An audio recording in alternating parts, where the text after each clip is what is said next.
സ്നേഹമുള്ളവരെ, നമ്മൾ ഒരുമിച്ചുള്ള നമ്മുടെ തീർത്ഥയാത്ര നമുക്ക് ഒരുമിച്ച് തുടരാം. ഇന്ന് നമ്മൾ പോകുന്നത് വിശുദ്ധ ഫ്രാൻസിസിന് പഞ്ചക്ഷതം കിട്ടിയ ലവേർണ എന്ന വലിയ മലയിലേക്കാണ്. റോമിൽ നിന്ന് ഏകദേശം 280 കിലോമീറ്റർ അകലെയാണിത്. 1719 സെപ്റ്റംബറിലായിരുന്നു ഫ്രാൻസിസ് സുൽത്താൻ മാലിക് അൽ കമലിനെ കാണുന്നതും അതിനുശേഷം 1223 ഫ്രാൻസിസ് പിതാവ് തൻ്റെ സമൂഹത്തിന് വേണ്ടി ഒരു നിയമാവലി എഴുതിയുണ്ടാക്കുന്നു. അദ്ദേഹം തന്നെയാണ് റോമിൽ പോയി മാർപ്പാപ്പയെ കണ്ട് അതിനുവേണ്ടി അംഗീകാരം വാങ്ങിക്കുന്നത്. ആ വർഷം 1223 ഗ്രേച്ചിയോയിൽ ക്രിസ്മസ് വേളയിൽ ആദ്യത്തെ പുൽക്കൂട് നിർമ്മിച്ചുകൊണ്ട് ജനങ്ങളെല്ലാം വിളിച്ചു വരുത്തി ഈശോയുടെ എളിമയെക്കുറിച്ച് വിശുദ്ധ ഫ്രാൻസിസ് പിതാവ് പ്രഘോഷിച്ചു. തുടർന്നുള്ള വർഷമാണ് ലവേർണയിലേക്ക് എത്തുന്നത്. നമ്മളിന്ന് ആയിരിക്കുന്നത് വിശുദ്ധ ഫ്രാൻസിസ് പിതാവിന് പഞ്ചക്ഷതങ്ങൾ കിട്ടിയ അൽവേർണ മലയിലാണ്. ഈ അൽവേർണ മലയിൽ 1224 800 വർഷങ്ങൾക്ക് മുൻപ് വിശുദ്ധ ഫ്രാൻസിസ് പിതാവ് നടന്ന് ഈ മല മുഴുവൻ കയറി ഇവിടെ വന്ന് പ്രാർത്ഥിച്ച് ഈശോയോട് അനുരൂപപ്പെട്ട് ഈശോയുടെ സ്നേഹവും കാരുണ്യവും ഒക്കെ ഏറ്റുവാങ്ങിയ ഈ മലയിലാണ്. ഇവിടെ 40 ദിനരാത്രങ്ങളിരുന്ന വിശുദ്ധ ഫ്രാൻസിസ് പിതാവ് ഈശോയുടെ പീഡാനുഭവങ്ങളെക്കുറിച്ച് ധ്യാനിച്ചു.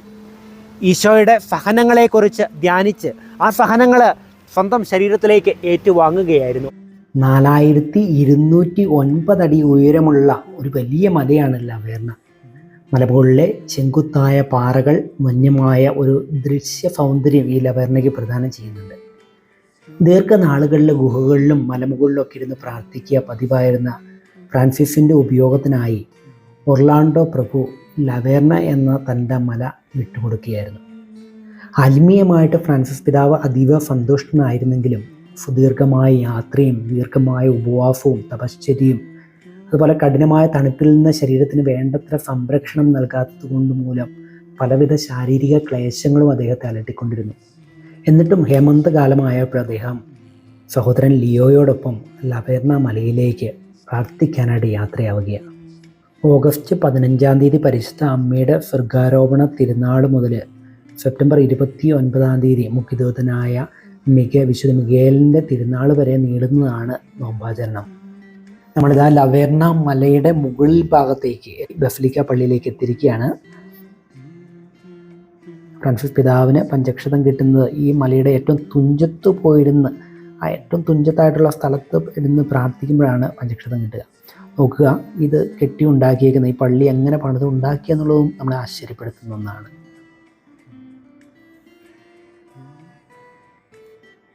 വിശുദ്ധ ഫ്രാൻസിസ് പിതാവിന് പഞ്ചക്ഷതം ലഭിച്ചതിൻ്റെ 800-ാം വാർഷികം ലവേർണയിൽ ആഘോഷിക്കുമ്പോൾ ഈ മലയുടെ ഏകദേശം 6 കിലോമീറ്റർ താഴെ നിന്ന് മലമുകളിലേക്ക് ബസലിക്ക പള്ളിയിലേക്ക് പ്രദക്ഷിണമായിട്ട് ജോയിൻ ചെയ്യുകയാണ്. അതിനുശേഷം ദേവാലയത്തിലേക്ക് 11:30 എത്തിച്ചേരുന്നു.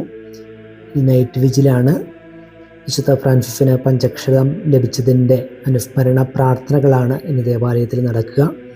പ്രാർത്ഥനകളിലൊക്കെ നമ്മൾ പങ്കുകൊണ്ട് അതിനുശേഷം 12 മണി കഴിഞ്ഞപ്പോൾ വിശുദ്ധ കുർബാനയിലേക്ക് പ്രവേശിക്കുകയാണ്. ഈ പ്രത്യേകമായ ദിവസം വിശുദ്ധ ബലിയർപ്പിച്ച് നമുക്കും പ്രാർത്ഥിക്കാം. നമ്മുടെ പ്രാർത്ഥനകൾ നിയോഗങ്ങളെല്ലാം വിശുദ്ധ ഫ്രാൻസിസ് പിതാവ് വഴി ദൈവസന്നിധിയിലേക്ക് നമുക്ക് ഉയർത്താം. ബസലിക്ക പള്ളിയിൽ നിന്ന് ഏകദേശം 100 മീറ്റർ മാറി ഈ മലയുടെ ഏറ്റവും അഗ്രഭാഗത്ത് നമ്മുടെ പുറത്തു നിന്ന് മുമ്പ് കണ്ട ഒരു വ്യൂ, ഇവിടെ ഇരുന്ന് പ്രാർത്ഥിക്കുമ്പോഴാണ് വിശുദ്ധ ഫ്രാൻസിസ് പിതാവിന് പഞ്ചക്ഷതങ്ങൾ ലഭിക്കുക. ഇപ്പോഴിവിടെ ഒരു ചെറിയ ചാപ്പൽ പണിതിട്ടുണ്ട്. ആ ചാപ്പലിൽ ഇപ്പോൾ വിശുദ്ധ കുർബാന നടന്നുകൊണ്ടിരിക്കുകയാണ്. ഈ ഒരു പ്രത്യേക സ്ഥലത്ത് ഇവിടെ ഇരുന്ന് പ്രാർത്ഥിക്കുമ്പോഴാണ് വിശുദ്ധ ഫ്രാൻസിസ് പിതാവിന് പഞ്ചക്ഷതം, ഈശോയുടെ പഞ്ചക്ഷതങ്ങൾ ലഭിക്കുകയുണ്ടായത്.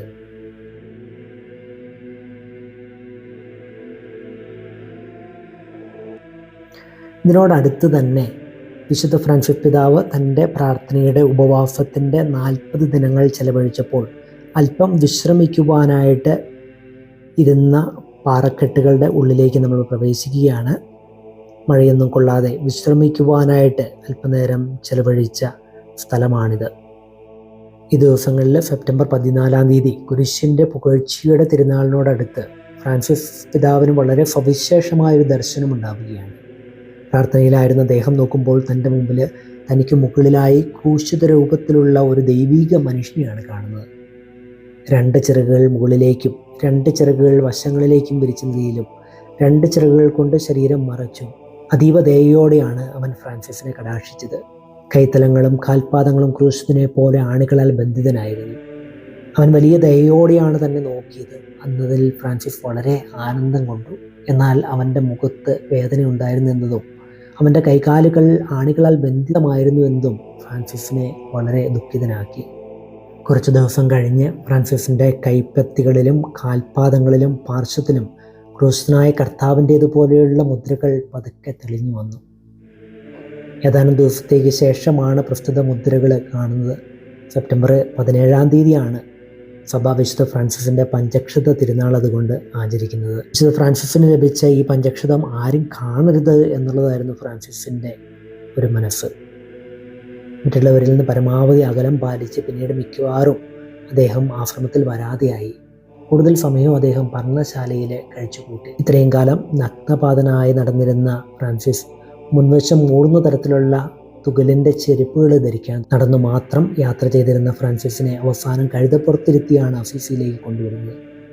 ക്രൂശനായ കർത്താവിൻ്റെ ക്രൂശിതനായ ദാസൻ ജീവിതാവസാനത്തിൽ തൻ്റെ കൈകളുടെ നീളവും കവിഞ്ഞ് നീണ്ടുകിടക്കുന്ന കൈകളുള്ള ഉടുപ്പാണ് ധരിക്കുന്നത്. തൻ്റെ പഞ്ചക്ഷതങ്ങൾ മറ്റാരും കാണാതിരിക്കാൻ ഫ്രാൻസിസ് കൈക്കൊണ്ട മാർഗങ്ങളായിരുന്നു ഇതെല്ലാം. അങ്ങനെ വിശുദ്ധ പൗലോസ്ലീഹ പറയുന്നത് പോലെ it is not I who live, it is Christ who lives in me എന്ന് പറയും മാത്രം ഈശോയെ ഫ്രാൻസിസ് സ്നേഹിച്ചു. ഈശോയുടെ ആ വലിയ സ്നേഹത്താൽ നിറയാനായിട്ട് നമുക്കും പ്രാർത്ഥിക്കാം. നമ്മളൊക്കെ എത്രമാത്രം ഈശോയെ സ്നേഹിക്കുന്നുണ്ട്, എത്രമാത്രം ഈശോയുടെ ആ സഹനങ്ങളെക്കുറിച്ച് ധ്യാനിക്കുന്നുണ്ട് നമുക്ക് ചിന്തിക്കാം.